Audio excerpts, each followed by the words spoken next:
Free services, Lavazzi and Who1.co.uk present the 20 megabyte Doctor Who podcast.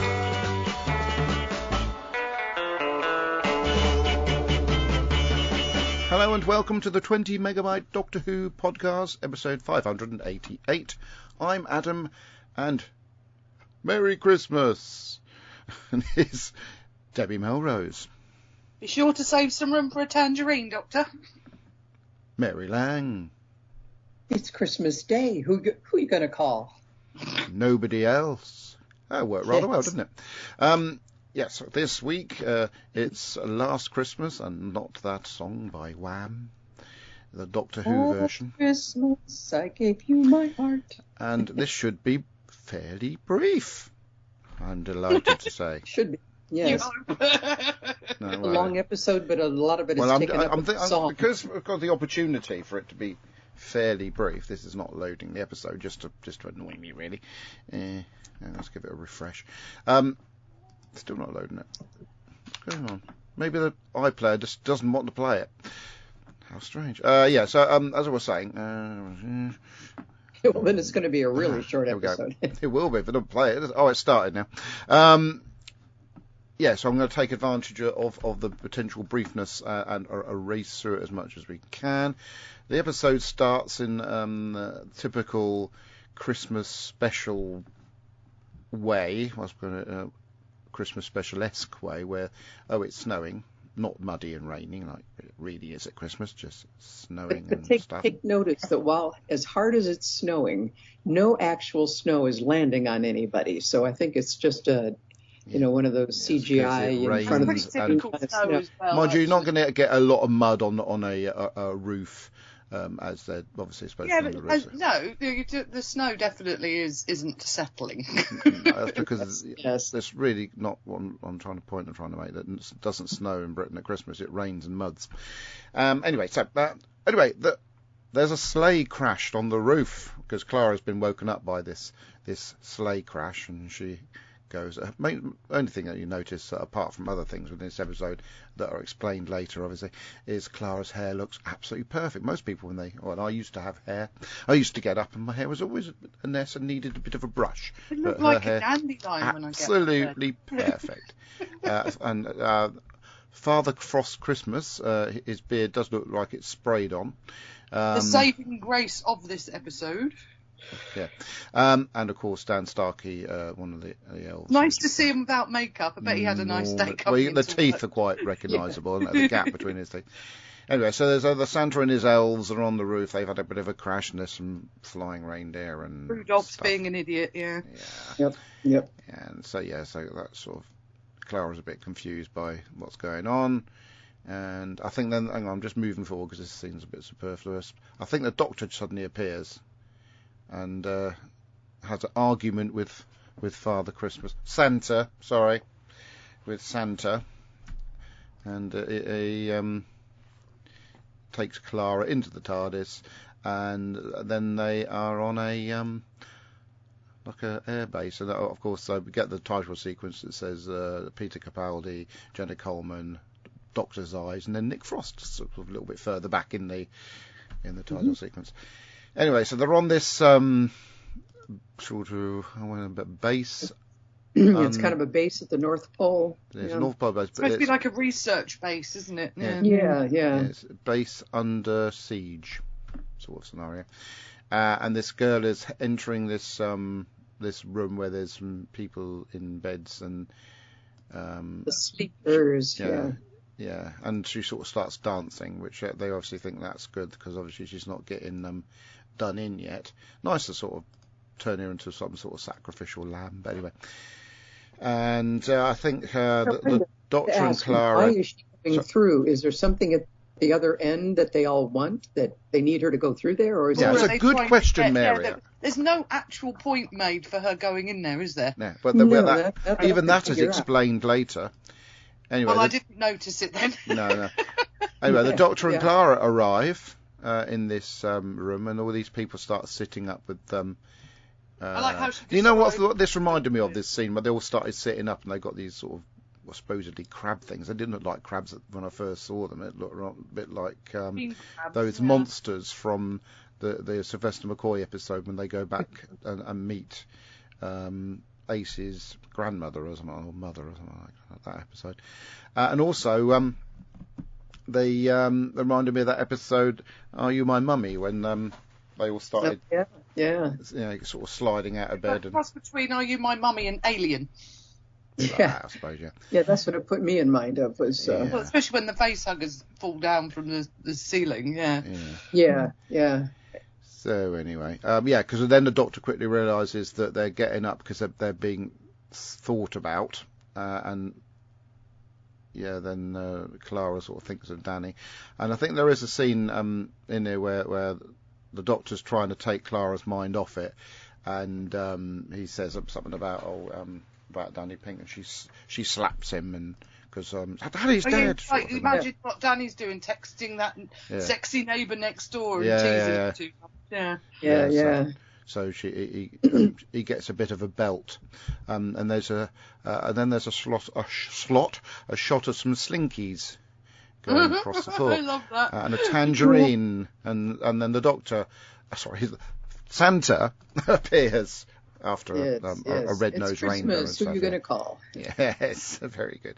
And then there's basically they're in a sort of siege situation where they're all going to get done in by these sort of dreamy, alien-y, crabby things.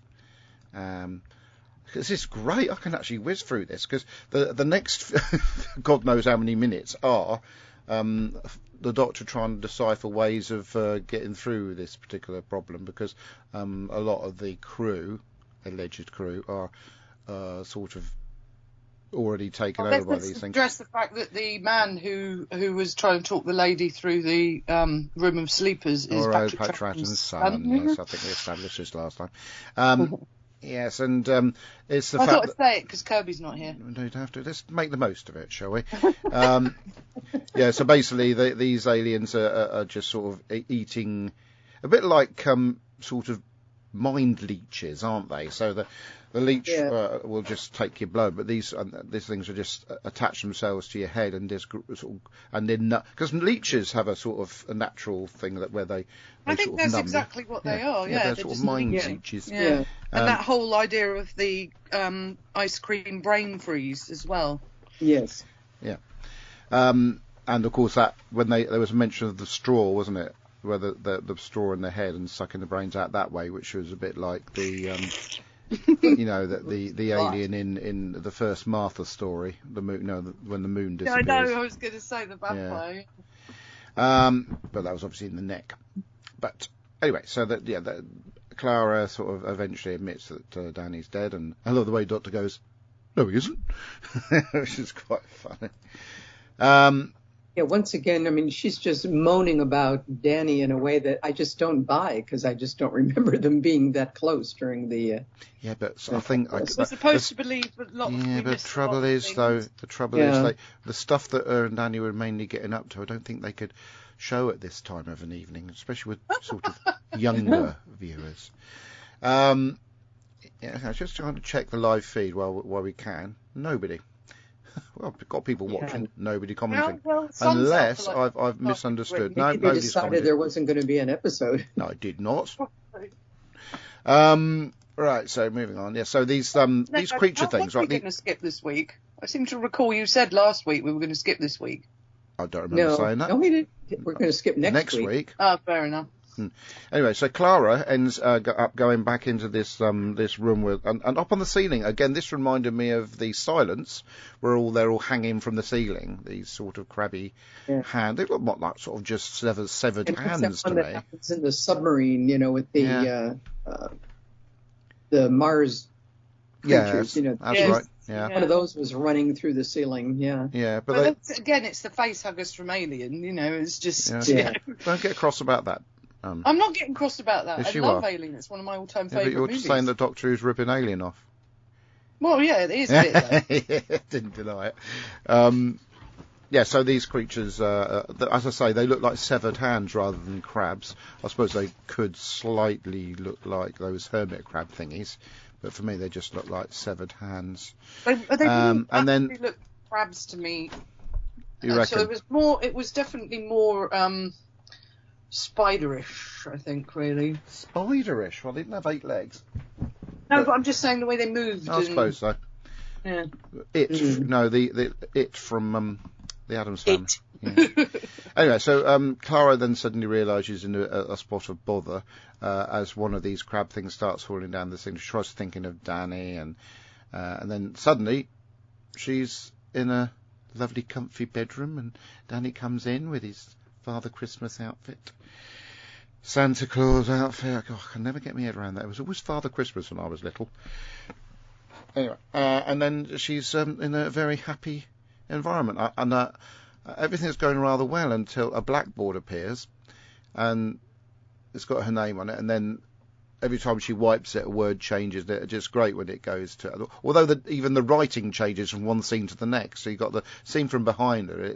The way it's written is completely different to the bit where she rubs it and it changes what it's saying. It's obviously the doctor talking to her, but it's really quite cool where it goes dying. You are dying, and then it's all around her. The word dying, and Danny meanwhile is calling her, and you can sort of really, well, personally I've felt that it's going to be really difficult for her to pull herself away from that situation of, that's the sort of life she obviously she's dreaming of the life she wanted with Danny, basically. And so meanwhile the doctor has to get in there somehow, so he suddenly turns up, and you're thinking, how's he got there? Then of course it's because he's asked them to put one of these crab things on his face. How they got the crab thing on his face without getting the crab thing on their face? It was rather a little suspicious there. A bit, but as we all find out in the end, same thing as Lost and so many other things. Yeah, everything was explained. I've never watched Lost. No spoilers, everyone. No spoilers. Anyway, so eventually, obviously, when Danny finds out, because I love the bit where he said he wasn't there to save the world, he was here to save Clara. That was quite a good line. I should use that as my quote, actually. And then he sort of comes in and talks Clara out of it. Right, so... and so she wakes up, the doctor wakes up, everybody's all right for a bit. The crabs then turn into powder and dust. And from this moment onwards, they're sort of in a dream within a dream within a dream within a dream, which is quite annoying. Oh, I dream like that. It's very annoying when I dream like that. I've had dreams like that. I've had lucid dreams. I absolutely swear I woke up in my dream and started to get up and go downstairs. Oh, I've had one of them before. I'm not saying I liked it, though. I'm just saying. I'm just saying that for the first time ever, I dreamt as though I don't have my glasses on. Normally in a dream, my hearing's clarity, my vision's clarity. The first time ever, I dreamt that I couldn't see properly because I didn't have my glasses on. Because I convinced myself I was awake. So I had lucid dreams. Blurry. I've had lucid dreams. I used to love the lucid dreams, but the older I got, the more the least time I had in the part of it where you're lucid and you can do all sorts of weird, funny things. I remember one I had where, which I always was a bit confused whether I was dreaming or not. I was going for a run along the seafront, and when you're running, and suddenly every step was like a flight. And I thought, this is really quite cool. Yes. Yeah, and this used to, it was so real, the run, because I did used to go running many years ago and found it was really, really boring, so that's why I stopped. But I'd be running, and I thought, that's a dream. Eventually, after a few days later, I decided it was a dream, and then suddenly the same thing would happen again. I'd have another dream of me running. Oh, it's not a dream. This is really cool. I love this sort of running, fly running. It's fantastic. But yeah, that's it. I don't get my stuff like that. And I think where you get older, you forget your dreams quicker. Myself, I used to have a dream diary. I used to think, this is a really cool dream. I'm writing down before I forget it. I'm going to write it all down. You get the first word written down, forget the rest. That's right. That's right. What was that again? Oh. Yes. I've had some cracking dreams lately, and I'm like, I just remember the snapshots of it. I'm like, that would make anything of my dreams. You know? Yeah. And the only ones I do remember a little bit of are when Grandad comes into them, and I'm sort of with him, and then I'm sort of bursting into tears because I'm holding him, and then I realise is this a dream, and I'm awake, and but I do, even though it makes me upset, I like the fact that I'm seeing him as he should be, you know. And I don't see any other of my dead relatives. It's only I only really see Grandad and the old dream from time to time, and those dreams are real treats. Anyway, so they're all within the dreams within dreams within dreams, and so this is where it gets a bit sort of confusing, but weirdly fun. So you don't know where they're sort of going to end up, because they get to a point where they're sort of having a ridiculous ride on Santa Claus's sleigh, but it's a dream, so it's fine. It's his way of sort of portaling them back to where they need to be, isn't it? Santa's definitely up to more than he lets on in this bit. He is indeed, but he anyway. Everybody has to basically gets deposited in their real lives. Obviously, one of the ladies is disabled, which was a bit of a surprise when she sort of arrived there. But RTD would be proud it's not a disabled person who's made into a baddie, because I know he's got a particular thing about that. And the sleigh ride around London is very sort of Peter Pan, but also quite Christmas. Okay, because it's a dream. Look, everybody of the world, it snows at Christmas in England. God blimey, governor. Because it's a dream. Well, for me, it was a little over the top when the doctor was like, "Oh, look at me." Yeah, I know, but again, it's a dream. But it's a Christmas special. It was okay. I didn't bother me too much. And then the doctor goes. Basically, write the whole story off because it was a dream. So yes, I think they just were trying different things. Exactly. But anyway, the doctor goes to sort of release which is supposed to be the last Clara, the original one, but you can tell from when it's on her face that her hair's blonde, and it's not necessarily, well, something odd's going on. I thought initially it wasn't actually her, and of course it's a very old Clara. Which was apart from her voice, because I feel that when ladies get older, their voice does drop a little bit. They aged her up an awful lot for the age she says she is. I'm thinking, wow, I know a lot of people. That's a hell of a lot of wrinkles. Yeah. And then that wasn't the last Clara, because the last Clara was sort of in the TARDIS, and all weird. Yeah, and that's about it really. So it's a bit of a didn't really happen episode, to be fair. It's sort of, because the whole thing, I mean, it's interesting going back up to the last episode where Clara was in a dream state because she stuck that thing on the doctor's neck, and then he reversed it and stuck it on her. Yes, yeah. So, but this one is a sort of, is it canon? Because it didn't really happen. The only thing that actually happened was probably the bit at the end. When it was Christmas. The bit at the end when the doctor takes the crabby thing off the last Clara's face, because essentially the dream, it's all Clara's dream. The first question is, am I old? To make her out not to be shallow or anything. Do I still have wrinkles? Yeah. Anyway, so I'm sorry, I've got some stuff coming through in the live feed. Neil James says, "Good evening, my friends. Have a cracking show, you sexy beast." Obviously, he's tuned into the wrong feed there. Terry Miles, good day, everyone. And then he'd gone Australian. So anyway, so this episode, Christmas specials. Christmas specials. I find always are a little bit of a Christmas special. I have to put up with these Christmas typicals and things that they always do. Doctor Who Christmas specials. Stereotypical Christmas. Yeah, stereotypes. Yeah, and it's a bit sort of. God. But I'm never going to say, let's not have Doctor Who at Christmas. I think there's been a couple of decent ones recently. I think obviously the one I really liked was End of Time Part 1 and 2, because it wasn't, although there was a Christmas undertone, it was basically about the Doctor's demise. So they didn't really sort of hark on about it too much, where this was a sort of, oh God, you know. It was okay. I'm glad it was a dream, though. That's what I'm going to say. I'm glad it was a dream. Nick Frost was in it. So always good. Yeah. I felt it wasn't, as Debbie would probably say, the opposite. It wasn't a Clara-centric episode, apart from she was on having the dream. It was the Doctor was being the Doctor. I agree. It wasn't Clara-centric this time. But yeah, yeah, I'm not like keen on it, to be fair. It's not terrible, but I just think, well, it's one of those. What's the point? It's all a dream. Yeah, sort of It seemed particularly cruel as well. Yeah. It's quite watchable in some ways. But it's certainly one of those episodes or one of those things, because Deb, you know, there's things that come out. We watched that film, The Holdovers, which is a Christmas movie, but it didn't come to Britain until February or January or February. So we're watching it, and it's all Christmas, and I was thinking, well, what's the point? It's not Christmas. We're watching a film out of season, and it's a bit like this. I think, you know, if you watch this on Christmas Day, like it was meant to be, not so bad. But I don't think it's saying it's bad. Sorry, full of turkey and everything. Yeah, I'm not saying it's bad. What I'm saying is it's just sort of out of place, and I mean, we can't complain about it being a dream, because Mind Robber is essentially a dream in itself, mostly, you know.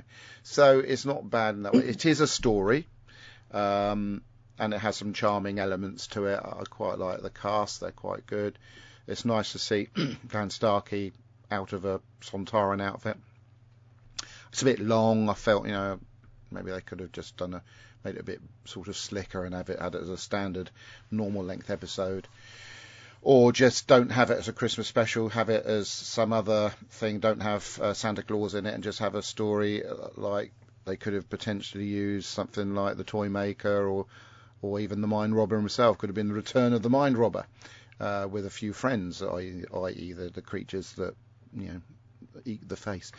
So I just... It did feel like it had been written to insert your choice of hero here type thing. To a certain extent, yeah. But that's not terrible. It's certainly thought-provoking in some aspects, and it is a base under Steve's thing. It's nice. I forgot to mention young Troughton in it as well, being I said it's all part and parcel of the fairly good cast. But yeah, it's for me, you know, if you call it as rate it as a Christmas special, a bit of a sort of disappointment, but it's not quite as bad as one of the Christmas specials I was slating before. There have been worse. Yeah, we've got quite a few. Yeah. But I mean, this is the first one, I'd say, of the Capaldi era that I haven't really sort of liked that much, but I don't hate it. Honestly, I don't. It's difficult. It's a difficult sort of in the middle of the road, but slightly to the bottom of the middle of the road for me. Bottom of the middle. One of the side routes. Yeah. It's not one of those things I couldn't, you know, I was watching and thinking, oh, well, no. But when I got to the point where I realised it was all a dream, and I realised, oh, this is going to go around in circles a little bit, I started thinking, that's when I started detaching myself from it. But yeah. I mean, I can't really give a rating on it because, you know, it's a bit sort of. What do you think of it, Deb? Agree, really. But I actually preferred this to some of the stories we've been reviewing lately, I must say. Yeah. Because, you know, I went into it knowing it's a Christmas one, so expect snow. It is so odd that we, as a country, not just with Doctor Who, but almost anything that has a Christmas special ends up having snow in it. Yeah. And it's like because we're trying so hard, we want it to be that so bad. Just make it mud. I'm not sure actually you say that though. The most recent Christmas special, there wasn't as much snow in that one, was there? I think I always no, bit true. snow. But I'm just saying that every Christmas, everything's got snow or carolers or something. Apart from my TikToks that have mud in them at Christmas. The most we get as carolers is two lads who in normal chav outfits go, "We wish you a Merry Christmas," and then they hold their hand out. That's what we used to do when we were teenagers. But yeah, with this one, I like the music. Nick Frost is one of my all-time favourites. I mean, I first saw him in Spaced, one of the absolute exquisite Channel 4 sitcoms with him and Simon Pegg, and also another couple of Doctor Who alum as well. Doctor Obviously, Who what? Jessica. Hines now is her name. Yeah, Jessica Hines. That name rings a She bell. who was in Family of Blood and Yes. Yeah. So yeah, there's quite a pedigree going on there of Yeah. Doctor Who alum, and I thought it was so nice. What I really liked about this episode was the British slang that was being bandied about all over the place. Yeah. You know, all the different expressions of how can you say "oh my god" in British was just pretty well done, and I like the music as well. Music's been really consistently one of the top things Didn't lately. notice It really that, to be fair. And also the framing of a lot of the scenes was very cinematic this time as well, especially when Santa rearing up on Rudolph, for God's sake. That's just steals the show every time. But yeah, I was left very up in the air, and I also felt it was quite a cruel episode, like that disabled lady coming out of her dream, and that's exactly how I feel. In my dreams I can run, I can jump, I can fly, I can do all sorts of things. I can control my dreams to a certain extent, but just when I wake up it's like hello, I can't stand up today, sorry, that sort of thing. And it felt a bit like turning a mirror onto how I feel about things, so it left a little bit of a in my mouth, shall we say. But I just felt this. You're in those dreams that are very scary and horrible, then and you wake up, then you're glad. Yeah, exactly. In these dreams where I'm running and living and not running out of breath, not needing to use a blooming walker is sensational. And then you wake up and go, ow. Yes. I used to be able to do that, Yeah. But yeah, with this one as well, I didn't think, normally it is like, oh God, it's the Clara show, but this time we were all along for the ride on this one, I felt. Yeah. And part of the ride is I was going, huh? But most of it I really enjoyed. As a Christmas romp, I think it worked really well, and the nods to other stories and just generic Christmas. I mean, it's April, the sun has just started coming out, but we've still got the heating on full tilt here. So it did feel quite Christmassy when I watched it today. Because it's so cold, but it was, like you, I don't really know how to review it, but it was definitely a much more enjoyable journey with Doctor Who than it has been of late. Okay, thank you. Debbie, what do you think about it then? Mary? Oh, hang on, I was supposed to play a bit of music for this bit. Oh, yeah. Oh, hang on, sorry, I apologise to the I listeners like that. for not conforming. So, here is Mary. That was slick, wasn't it? Right, go on, Mary. Okay. For a Christmas story, it's not one of the worst. It definitely isn't among the best, but it was properly scary in many parts. So I enjoyed that, that I really was getting strung along. And the dream within a dream within a dream, actually, I think was a very clever idea. However, I took exception to how old they made Clara. I mean, she said it had been 62 years, and then you think, whoa, I know people who are, as old as we're saying she is, and they definitely don't look like that. Don't look like that, do they? No. Yeah. And I also got bogged down in the soppy love story. I guess they had to play that out to make you really convinced that she wanted to stay in the dream, but it got old. And I felt like there was a lot of time wasters in there. That whole Santa flight, didn't have to take that long. I'm thinking, okay, when are we going to get to the end of this? Of everybody disappearing one by one. And another time waster was that the dance and the Christmas song as the pointless, passageway through. I don't know where she was headed. I don't know why they were all so interested in having her make it all the way through, because I don't know what was at the end. But it took a long time for her to get caught like that. So I just felt like there was just a lot of filler in this story, which bogged it down. But when it got into the action part, that part was pretty good. And I'm curious, what happened to the turkey eating guy? I mean, everybody was up on that sled, but what happened to him? Because did he not make it to the sled? Yeah, so not the best, not the worst. Just kind of, in the middle there. And yes, it wasn't Clara-centric, but to some degree it was, because it was mostly about getting her out of her dreams. So anyway, that's my thoughts. Yes, sorry, I've just so distracted. One of my Facebook friends has posted a couple of pictures of Jennifer Lopez in quite a revealing yellow frock, and my eyes just bounced out of my head and went straight back in their sockets again. Oh my goodness. Okay, well, I'm presuming you're trying to retrieve the situation. Kirby posted a request for feedback. It looks like he has. So, well, I shall then commence. Actually, no, we'll get Debbie to do it. I shall get Debbie to commence with. Come on, you've got to do it the way Kirby does it. Hang on.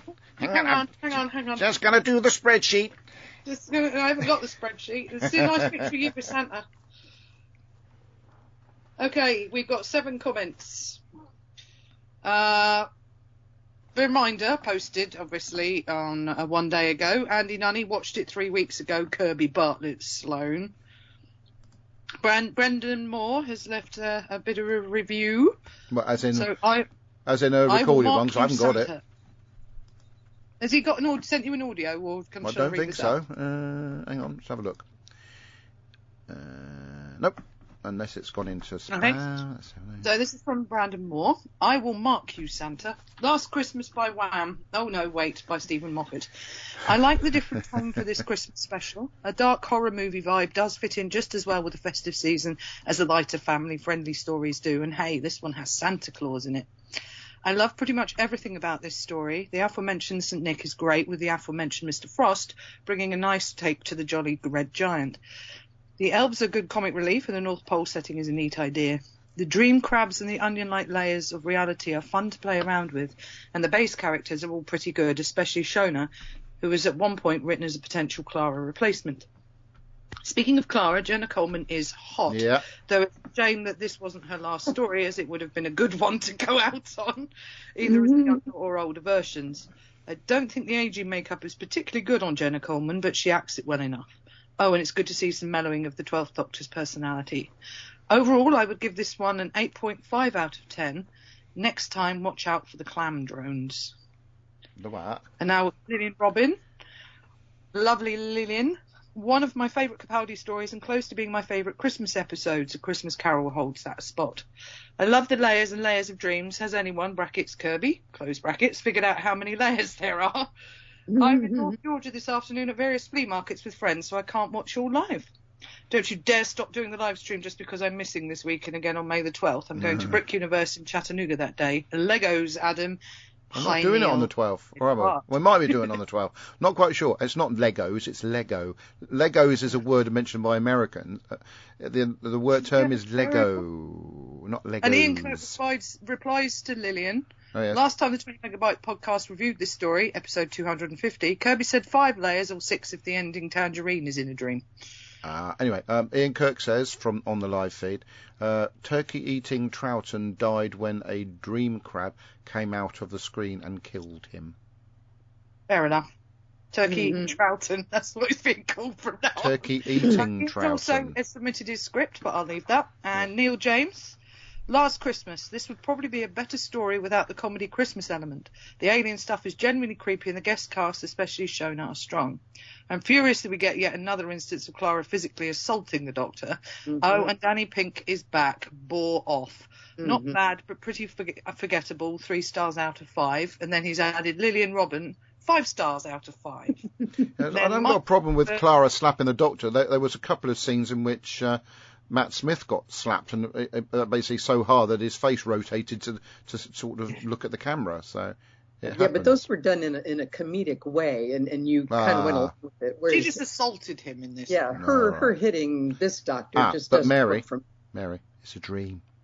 Right, I'm just going to do the last little bit. We've got one more thing from Mike Faber. Clara should have left with this episode like she was meant to originally. Here. Yeah, well, there you go. That's I like Clara, but you're probably right. She should have gone earlier. But anyway, Mary, I sent you something to dictate.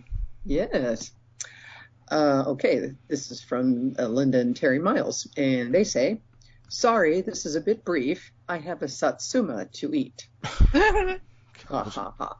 Oh, good, another Christmas transmission with snow that most of the UK never get at that time of year. Yep. Clara has caught Santa and his assistants on her roof. Well, that's normal then.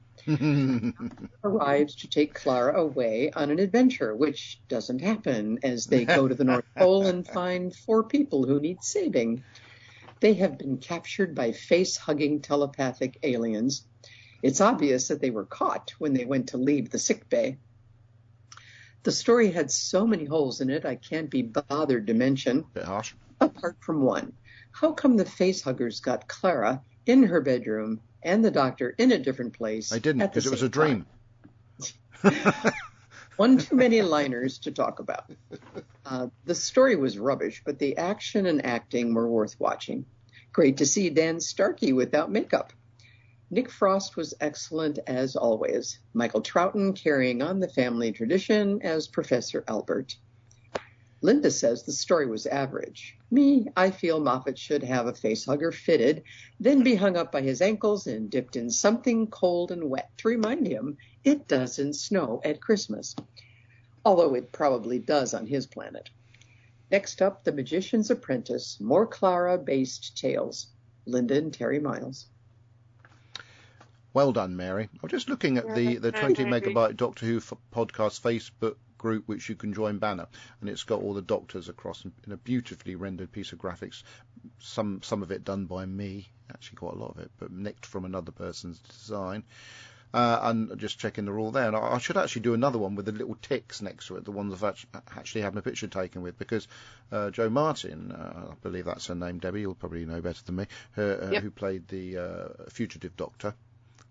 Yep. Yeah. She's going to be at Southampton Comic-Con, apparently. I saw that, yeah. So I've got a ticket for that particular event on Saturday, with a potentially hoping she turns up and I can get a picture with her, just to tick off another little and redo my TikTok of me with all the doctors. Okay, right. So next is a little sit down and listen section. Well, good evening, 20 minutes later, Anthony here. It's 5 to 6 on Sunday night. About to go forward about the sports pages. You know, it's a thing I do on a Sunday. You know, just helps me relax. And anyway, about 3 weeks ago, I watched Last Christmas. And yeah, it's actually not a bad one, is it? This, because it starts off. You know, you think, well, there's Father Christmas, and yeah, you know, it's how can Father Christmas be there? You know, is he real? And then you find out there's actually more to it about it than meets the eye. And it's all about, you know, these dream crabs and this, you know, Danny's there, and you've got these scientists there as well. And it's all about how the characters in the story are behaving towards each other, and it's seeing themselves and seeing other people. And I think that's what's really quite interesting. It's you know, the crabs want to eat people, and that's how they're going to do it. They're using telepathy to do it, which is really quite a good way of doing it. And then you find out about obviously Danny Pink's come back, but of course he hasn't come back because he's dead. And you find the Doctor lied about finding Gallifrey, and you know, because we did see that ourselves. And then you realise that suddenly the Doctor is taking people back. And then suddenly he's not taking them back, and then he's taking them back, and they turn into other people, and one of them is killed. And then the interesting one was the lady in the wheelchair. You know, you'd have thought the family would have actually noticed that. The other ones all seem to be all by themselves. There's the girl who was abandoned by herself. There was the bloke who was by himself. Anyone in the wheelchair seems to have a family. You know, didn't they spot it? And then, of course, you get him waking at the Doctor, coming and finding an old Clara. Except it's not an old Clara, because that's a dream as well. And it's really, really fascinating, this, because it's the dreams within dreams within dreams. I think that's the way you look at it. And it really is difficult to try and follow what is actually going on here. And I really did enjoy it, that, because it really did make you think. And it's the relationship again between Doctor and Clara about where they're going. And, you know, it ends up with they get back together again, because I think Doctor... Yeah, you know, yes, he did in a way kill Danny Pink, or he couldn't get him back. But then Clara then realised what he was done and why he couldn't do it. And so that's it. And I thought Nick Frost as Santa was excellent. I mean, I thought the elves were really, really funny. I thought they were really good about that. And it's an interesting way that they talk about meeting Santa and, what it could be like. It's I think Zach still believes, and he's 8 now. You'll have the conversation soon, I think. But it's understanding, how people can be dreamed, how people can have their own illusions. And I think that's what it's all about. And it was interesting as well, the way that the dream Danny told Clara she's got to move on, she's got to let go of him. And I think that's what she hadn't realised. She really wanted to try and get the Doctor to go back and save him, and he just couldn't. I just think really he couldn't. So there you go. It's I really did enjoy it. So it's very clever, some very, very good bits of humour in there, and I think again it's this whole relationship piece is very well done. So there you go. And until next time, and be seeing you. Yeah, thank you, Andy, and sorry for the little preview of what's coming next. Unfortunately, I lined it up and then it started playing without me asking it to. Yes. He did say something like, I don't think he's getting the point. He said all about, the woman in the wheelchair and stuff like that. It's a dream. It's all a dream. The whole blimmin' lot of it. But I do wonder how the initial crab got on Clara's face in the first place within the TARDIS. That's the only thing. But the rest of it, irrelevant. It's a dream. But still, like Andy says, it's a thought-provoking sort of episode, so it's not terrible. No. Hello. Hang on. I haven't started yet, Ian. Got to play this.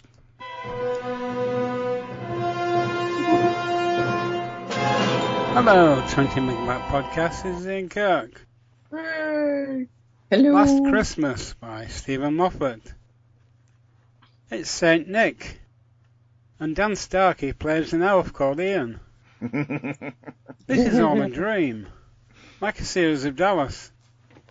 The Matt Smith story, Amy's Choice, took place in 2 competing dream worlds. Last Christmas is a dream within a dream within a dream within a fantasy science fiction TV show. Jenna Coleman had decided to leave the show to get on with her career, but changed her mind. This would have been her last story, and Shona would have been the new companion. That was Nick Frost's real beard, coloured white. He had grown it for a film he was in. The North Pole is on the surface of a permanently frozen sea, unless you are listening to this episode in the future. This story was reviewed in 20 Megabyte episode 250. Adam meant to say the Doctor is back, but instead said the Doctor is black. Great accidental foreshadowing. Indeed. 15th of April was the anniversary of the sinking of the Titanic. That was last Monday, if you are watching the Facebook live stream. Hi, Lillian. You're a very good elf. Bye for now. Thanks, Ian. And I meant to say that, so I'm going to take credit for that. Thank you very much. Yes, it was a dream. But like he says, the Bobby Ewing thing, that was a whole series of being a dream, so... Yeah. It is what it is. As was Lost. Oh, yeah. Will you stop it? There may have been a spoiler involved in it for people who have never watched Lost, which I think is a bit of a cop-out if a series has gone that long, to be fair. Right, so that concludes the feedback section of the show, which allows me to move on to Doctor Who news, of which do we have any? 12th of April was the last entry. Where are we now? We're on the 21st. So that was already on there last week. Most recent thing, 18th of April. Everyone's rushing to correct the initial reporting that Millie Gibson, who is supposed to be leaving, isn't. The Shudigatwa series. Now all of a sudden, no. The new news is that no, there's just going to be an additional companion. Yeah, that's what I'm hearing. Well, obviously, you may remember seeing a post of myself with a couple of Coronation Street actors. I'm not familiar. I know, obviously. I liked it. The young North person, what's his name? And I'm envious. Anyway, he plays Gary Windass. I know him because he was in it when I was watching Coronation Street, and I do catch glimpses of it when I'm having my breakfast because that's when Deb has it on. And the other chap with the acid in his face as well. He was a very nice chap, to be fair. But they did talk about Millie, because the chap who plays Gary said that he enjoyed working with her. She was a good actress and stuff, but they never sort of hinted on any potential returns to Coronation Street. So I'm feeling that you're probably right. Because he said, and I quote, she's now in Doctor Who. But that's not saying she was in Doctor Who. He said she's now in Doctor Who. 15th Doctor Who novels coming. So we've got Ruby Red, which is a book, Caged, and Eden Rebellion. So those are 3 13th Doctor novels, which you potentially could buy from whowon.co.uk, because they are sort of leaders in the sale of Doctor Who literature and videos and stuff. So have a look on whowon.co.uk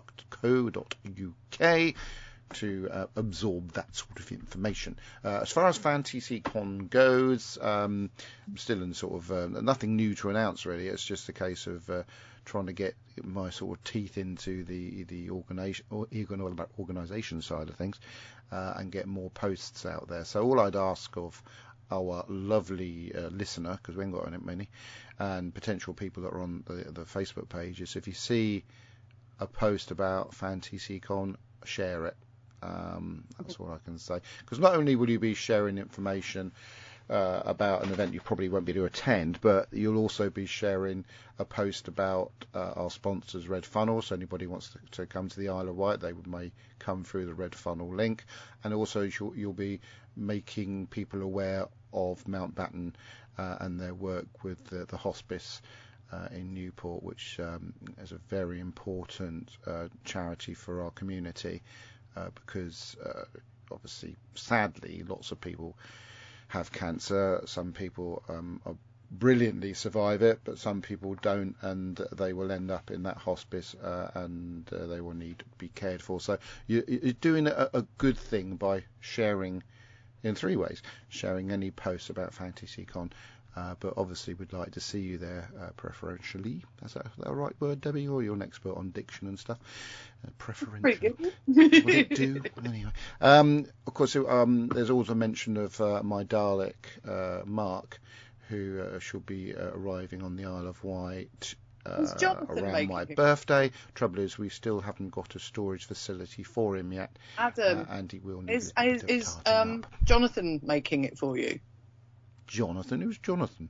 Jonathan Baines. He does an awful lot of Doctor Who reenactment, basically. And no, he it's makes already made. Daleks. The Dalek's made. It just things. needs a bit of a fix-up. It was a garden ornament, so it's designed to be outside. I'm not saying Deb's already said it's not allowed to be outside if it's not covered up, because the foxes We will piss might on it. have space in our shed, but I'll have to speak to Tom about it if you want to. No, if you temporarily want it to store be on somewhere. site. But thanks for the offer. It's been dismantled into 5 parts, because originally it was a solid Dalek. It's a full-size Dalek. It looks like a Dalek. It's very pretty. It needs a bit of work done to it.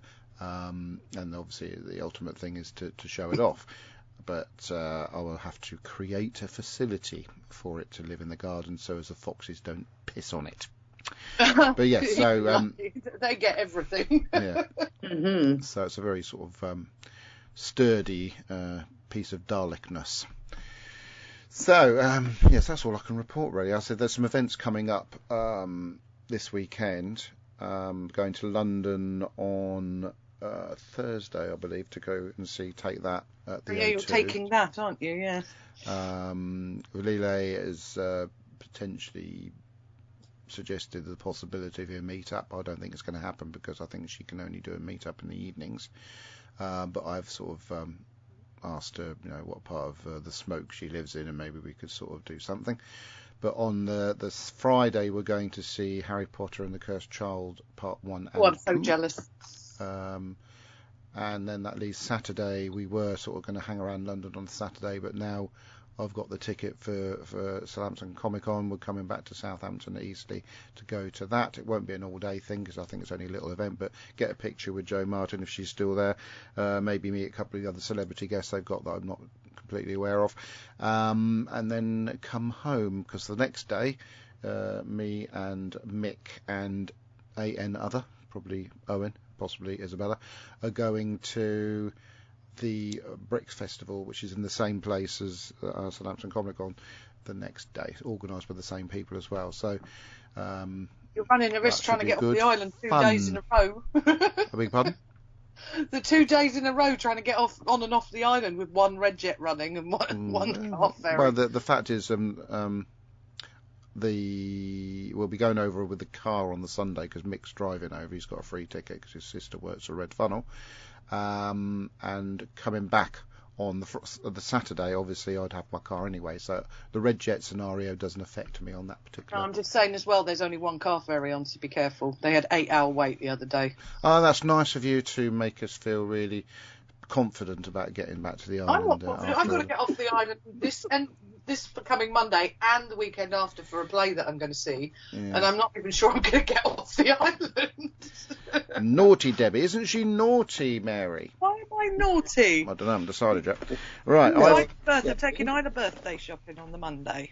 Right, with what we watched this week, I'm going to get Debbie to do it first because then I can prep myself. Oh, hang on, the telly and then you sounds can go, oh yes, I've seen that. Oh yes, I remember that. That's exactly what I'm going to do. Well done, Deb. Go on, Deb. You have your go first. Pulling up what I continue watching is usually very helpful. I've been again watching over and over the Invisible Cities on iPlayer.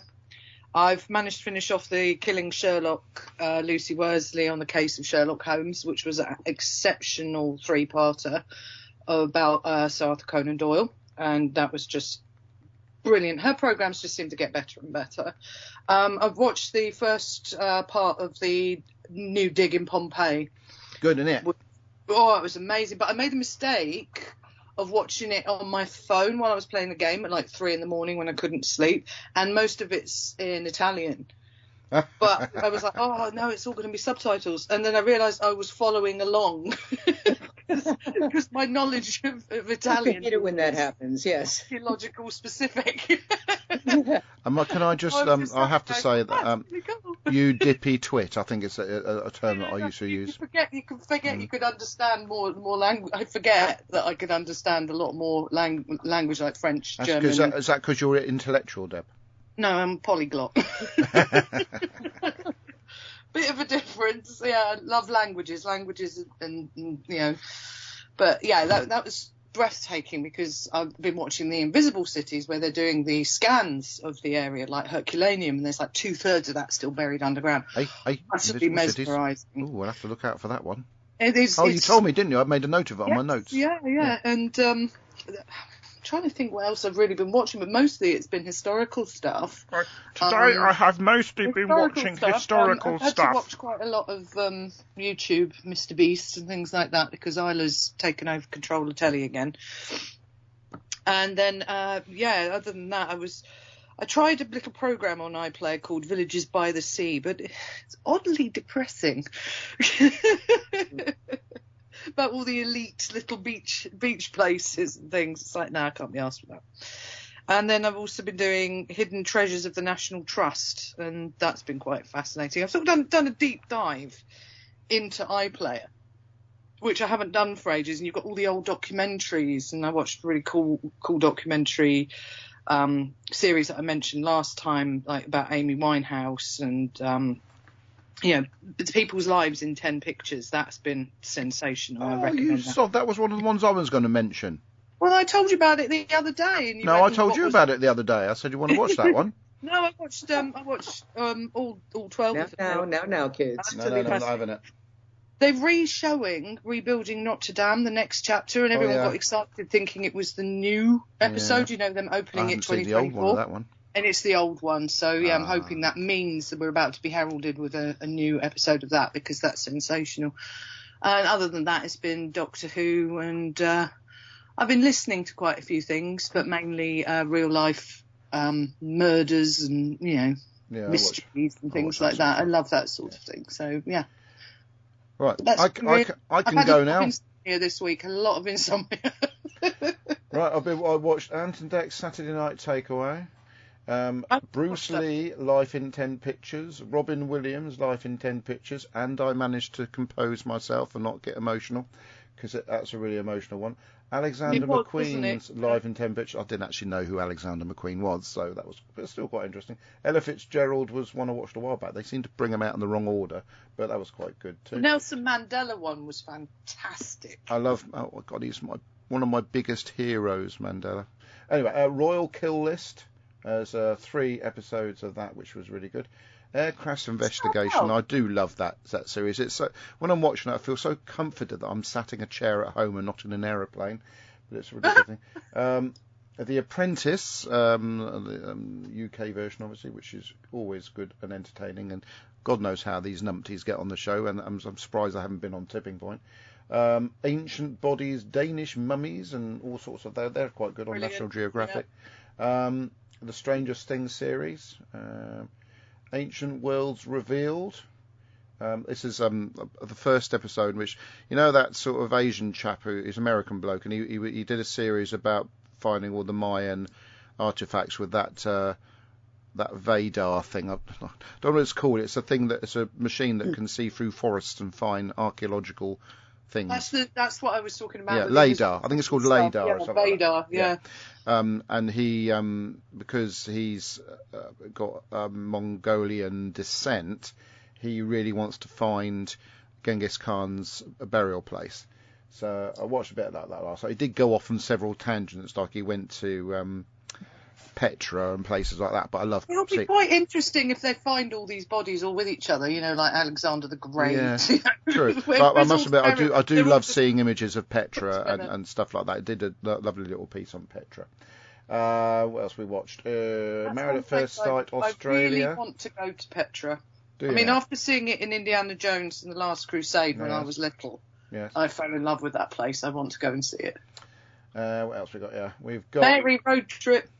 What? Mary Road Trip. Oh, you want to? You want to go with Mary, dear? Mary's got to come to Britain. She promised us, but she hasn't done that yet. We can go to Petra. Pompeii, the new dig. Actually, my daughter and her husband are going to be coming to Scotland to a friend's marriage. Not quite near enough. It's like, and they want to know, Mom, you want to come along? And it's like, well, I'd love to, but I'd like to go way south. That's a long trip from Scotland down to the Isle of Wight to go to Scotland. That's the spirit, Mary. But yes, you did promise you'd come. I love Scotland. That was before COVID. Hunted is another series I've been watching. Times changed everything, didn't it? I got bored of I got bored of the Great Celebrity Bake Off after episode 1 when Jodie Whittaker was on it. This is the Celebrity Bake Off, not the British Bake Off normal series. Death in Paradise. Actually, finally got round to starting to watch the most recent series of that. Talking about Valila, where she's just finished doing EastEnders, I believe. I said, "Well, did you do any scenes with the amazing Rudy Walker?" And she said she did. She did some scenes with Rudolph Walker, who's getting on a bit, but he's still a absolute. I don't know who that is. You don't know? He plays Patrick in EastEnders. Oh, okay. Yeah, and he was in War Games. His first a bit of acting was in War Games. I know that he's amazing. He is amazing, and she did a scene with him. Television this long. Yeah, he's amazing. I don't know, he's pretty old now, isn't he? But you wouldn't believe it. He's just incredible. Anyway, she's done a scene with him, that's about it really. I think this new technique of getting Debbie to go first has actually helped me to be a bit more slicker with this particular section of the show. But like you said, the Nelson Mandela Life in 10 Pictures thing was really good and quite educational as well, because a lot of he's depicted as a terrorist in his younger life, and his younger life was explained a bit less sort of cutthroaty. So it was nice to because most of his life was not being like that. It was, the fact he changed a country like South Africa into the way he did it. Put your guns down, and he's just an amazing man. Wow. Nelson Mandela. Anyway, enough about Nelson Mandela. So that's essentially what I watched this week, and I've forgotten to record Britain's Got Talent, even though I'm not that interested in it. But it's one of those things that I can't help being slightly interested in. Mary, what have you been consuming? Mostly I've been watching since last Sunday. Baseball! I've been mostly watching sports. I've been watching a lot of baseball. I've got 2 baseball teams to keep track of, and now my basketball team, the Cleveland Cavaliers, are in the playoffs, and those just started. So hooray! I think my my TV time is pretty tied up in sports. But I did watch. I've started the first few episodes of a series called Ripley. That looks amazing. Yeah, it is. It's very well done. Very well done. So I've been enjoying that. Also, mostly I've been reading Shogun, because since that series was made up for Hulu, and it's such an excellent series, but I know they're skipping a lot of stuff because I read Shogun decades ago when it first came out, and I was riveted by it. So I got it again, and now I'm rereading it, really enjoying that. So that's and in terms of Big Finish, not a lot. I've been delving back into the Gallifrey series. You've got Romana, who's the president at Gallifrey, and Leela, who's her her right-hand soldier and all that. So I've been kind of getting back into that, and that's enjoyable. But that's it for me. Okay, well, for the benefit of the bought viewer. about 120 books for my to-be read shelf. Let's ask Odie what have you been watching this week. I know my bookshelf just gets heavier and heavier. At the moment, I have a very little pile of books on my side of the sofa. I've got the camera when I on the can wrong get way. there when the cats aren't sitting on my side of the sofa. Mm-hmm. And I was looking at it earlier, and it's like there's several historical factual novels, 3 on the wrong way all this Auschwitz. time. What a donut. Mm. Yeah, have you heard about the movie called Zone of Interest? Yes. Because I saw that. That's about Auschwitz, and I've had a. God's sake. It sounds horrible, but I've had not quite an obsession, but an absolute morbid fascination with the Holocaust since I was little. And my mum's exactly the same. And they went to Auschwitz. My sister and her went to Auschwitz in November, and it was Memorial Weekend as well. And she said it was utterly, utterly awe-inspiring, but just. She couldn't put it into words. She tried to call me from there, and it was like, no, she couldn't. And I was like, geez. Well, and there is a series, a streaming series called We Were the Lucky Ones. Oh yes, yeah. Yeah, and I started watching that, but I couldn't. It just was too horrible. Yeah, it's harrowing, isn't it? Not that people ended up in the camps, but these are people who are just living day to day under the oppressive regimes that were, in charge at the time. Oh, it was just awful. No, I just seem to have this.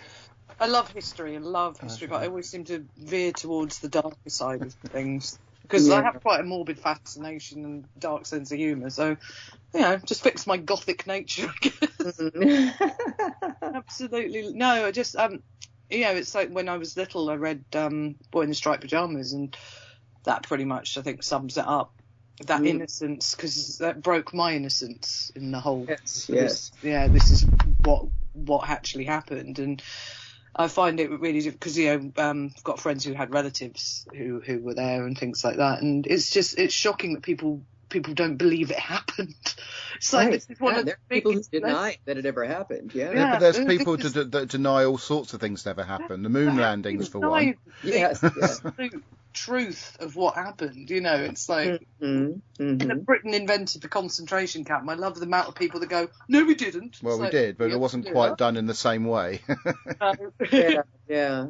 Not quite, but yeah. No, but yeah, it's quite interesting. You sort of take about that. And one of my favourite shows is Who Do You Think You Are? But I remember Jerry Springer. I mean, I thought, what's Jerry Springer coming to Britain to do? Who Do You Think You Are for? Well, of course, he was born here, but obviously because he was doing his family history, ended up in one of the concentration camps, talking about his Jewish heritage. And Stephen Fry was the same. I think any of the celebs that had any Jewish descent always had some sort of connection with people who died in the ghettos. Everybody who has Jewish descent has a connection. Yeah, because there were so many of them killed. Yeah. You know. So there you go. But yeah, just to bring it back around to Doctor Who, sometimes you wonder, have there been stories written involving like the Holocaust and things like that, and they've just gone, no, we can't do that. It's too harrowing for for the things. It's still quite recent.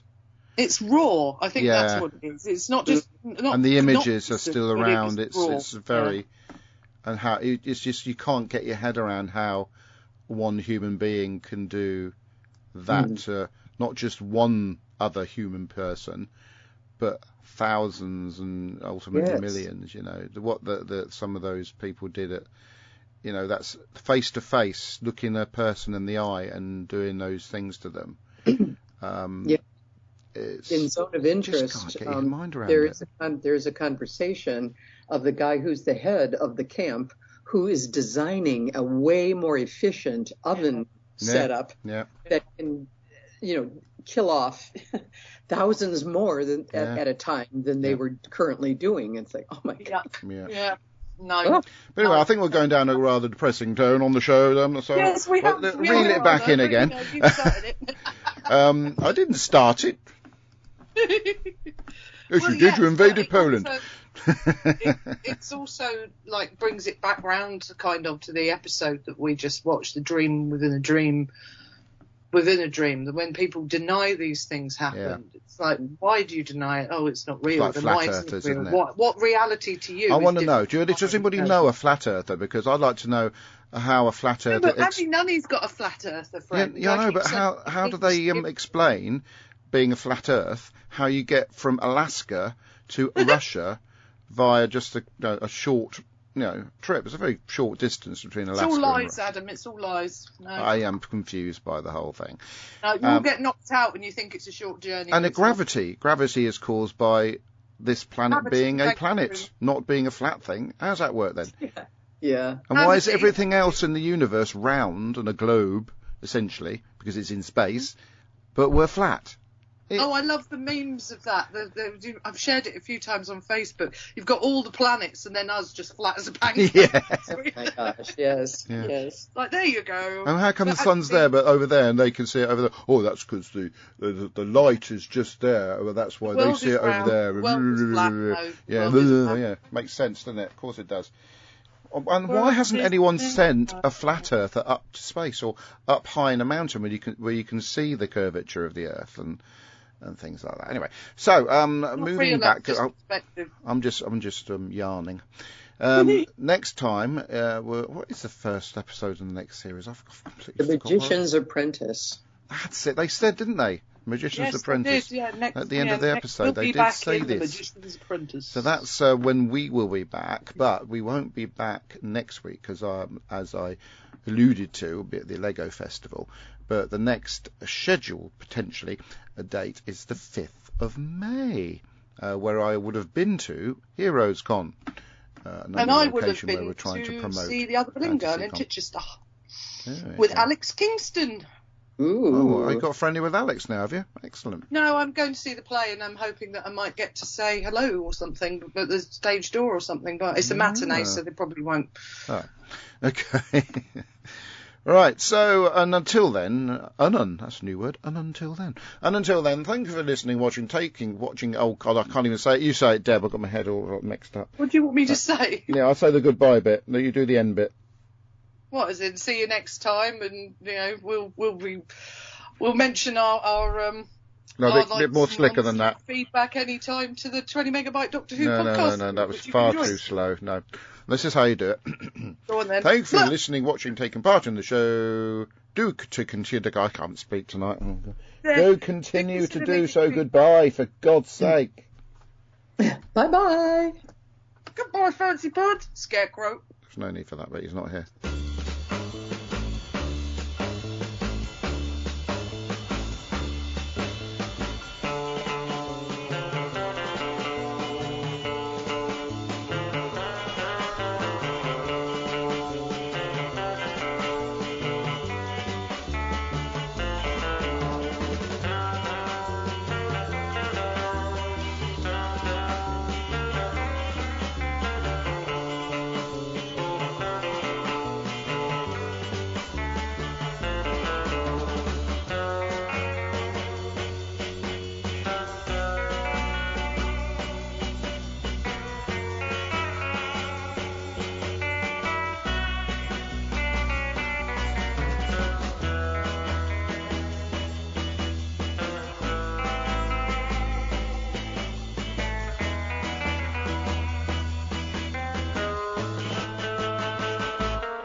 The 20 megabyte Doctor Who podcast is an APV Services production, sponsored by who1.co.uk and lavazi.co.uk.